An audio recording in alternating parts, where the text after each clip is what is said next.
નમસ્તે, મારું નામ રજત ગોહિલ છે અને હું એક હેરિટેજ ઇન્ટરપ્રિટર છું. ડિસ્કવરિંગ ભાવનગર હેરિટેજ અંતર્ગત આપણે ભાવનગરના જુદા જુદા અલગ અલગ મોન્યુમેન્ટની વિઝિટ કરી રહ્યા છીએ. જેમાં આપણું આજનું મોન્યુમેન્ટ છે જસોનાથ મહાદેવનું મંદિર.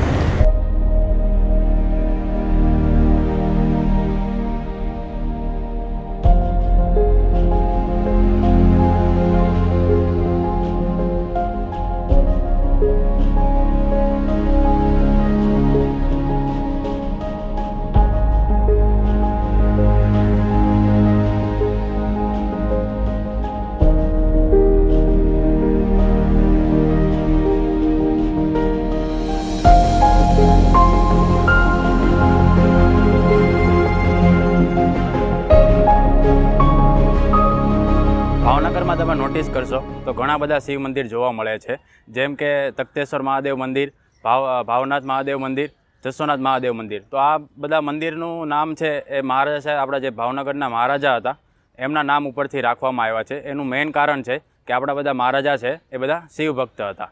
હવે આ મંદિર જે જસોનાથ મહાદેવનું મંદિર છે એની હું તમને વાત કરું તો આ મંદિરની સ્થાપના કઈ રીતે થઈ.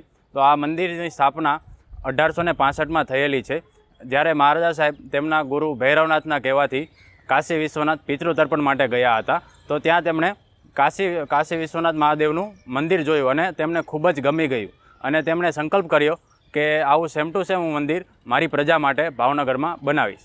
મહારાજા સાહેબે સંકલ્પ તો લઈ લીધો કે આવું સેમ ટુ સેમ મંદિર હું ભાવનગરમાં બનાવીશ, પણ એના માટે મેઇન ઇસ્યુ એ થયો કે ભાવનગરના વર્કર્સને કાશી વિશ્વનાથ મંદિરની આર્કિટેક્ચરની સ્ટાઇલ ખબર નહોતી.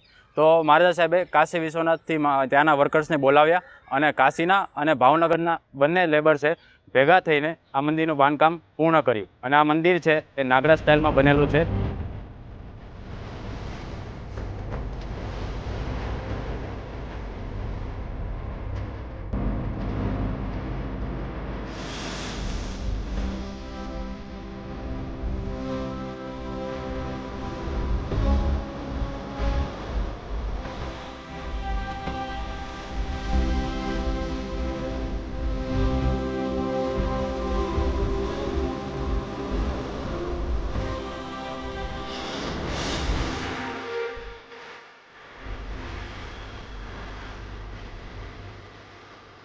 હવે જે મંદિર છે એ આખું સેન્ડસ્ટોનનું બનેલું છે અને આ મંદિરમાં સૌથી પહેલાં તમે આપણે એન્ટર કરીએ તો એને કહેવામાં આવે છે અર્ધમંડપ.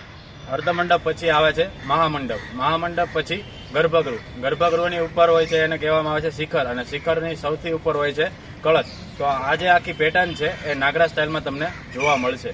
એ સિવાય આ મંદિરના પરિસરમાં ગોહિલ વંશના ઈષ્ટદેવ રઘુનાથજી અને મુરલીધરજી મહારાજનું પણ મંદિર આવેલું છે, જે આખું ગુજરાતી આર્કિટેક્ચરમાં બનેલું છે. હવે તમે અહીંયા જોઈ રહ્યા છો જે મંદિરનો મેઇન પ્રવેશ દ્વાર છે, એમાં તમને તોરણ બતાવશે. એ તોરણ છે એ ગજ તોરણ છે.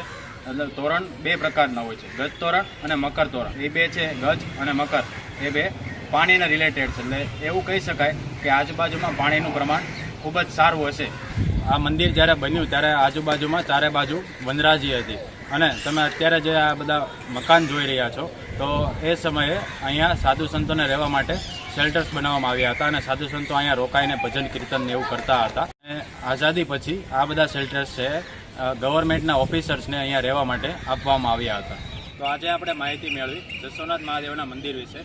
આવા અન્ય હેરિટેજ મોન્યુમેન્ટ વિશે તમે જાણવા માટે અમારી સાથે હેરિટેજ વોક્સમાં પણ જોડાઈ શકો છો. ભાવનગર હેરિટેજ પ્રિઝર્વેશન સોસાયટી દ્વારા ભાવનગરમાં હેરિટેજ વોક્સ પણ કરવામાં આવે છે અને અલગ અલગ પ્રવૃત્તિઓ પણ કરવામાં આવે છે, જેનું મેઇન પર્પઝ એ છે કે ભાવનગરના લોકોમાં હેરિટેજ વિશે અવેરનેસ આવે અને આપણા જે હેરિટેજ મોન્યુમેન્ટ છે એને આપણે પ્રોટેક્ટ કરી શકીએ. તો વધારે માહિતી માટે તમે અમને ભાવનગર હેરિટેજના ઇન્સ્ટાગ્રામ અને ફેસબુક પેજ ઉપર ફોલો કરી શકો છો. તેમાં તમને ઘણી બધી અપડેટ્સ મળ્યા કરશે.